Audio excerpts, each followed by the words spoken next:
Pois comezamos xa unha nova edición do Fala que Fala.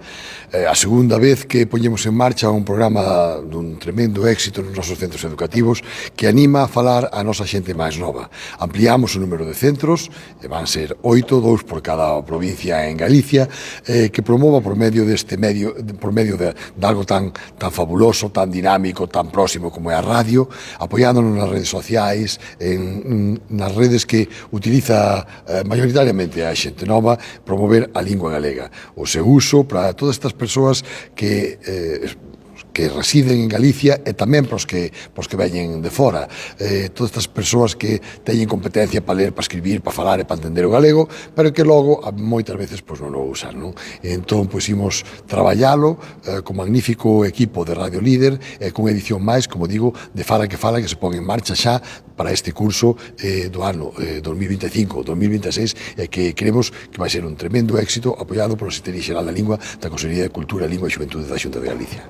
Pois nada, agradecer a Secretaría Xeral da Lingua, a Valentín, a todo o seu equipo que por segundo ano consecutivo, por segundo curso, pois poñer en marcha esta iniciativa que xurdiu de Radio Líder, da necesidade que vemos como medio galego, como medio local, pois de inmiscuirnos no sistema educativo, en este caso para poñer en valor a nosa lingua, non? Que é a lingua galega. Non só facendo un programa de radio, que moitas veces é a primeira vez que ven un micrófono diante, un programa de radio que lles chama moito a atención, senón compartindo e partillando en galego, xogando, facendo uns contidos atractivos e despois, pois, sentíndose tamén protagonistas nas redes sociais, defendendo a lingua galega,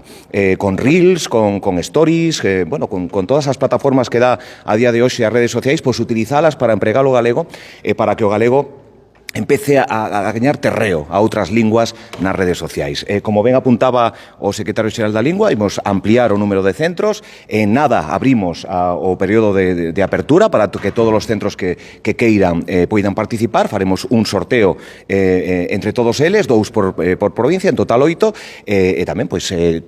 intentando xerar contido en galego e que sexan eles, os alumnos e alumnas da ESO de Galicia, os que se sintan protagonistas falando na nosa lingua. Bueno, pois a partir de mañán aperturas e inscripción para participar neste programa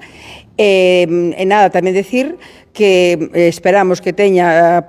tanto éxito como tuvo na anterior edición, e incluso máis, porque ademais van a participar máis centros, e tamén contar con todos para a clausura, que vai a ser na Cidade da Cultura o próximo mes, ano que ven, no mes de maio. Esperamos moita participación. E nada, que seguiremos con a Secretaría da Lingua, continuará colaborando con esta iniciativa tan exitosa de Radio Líder.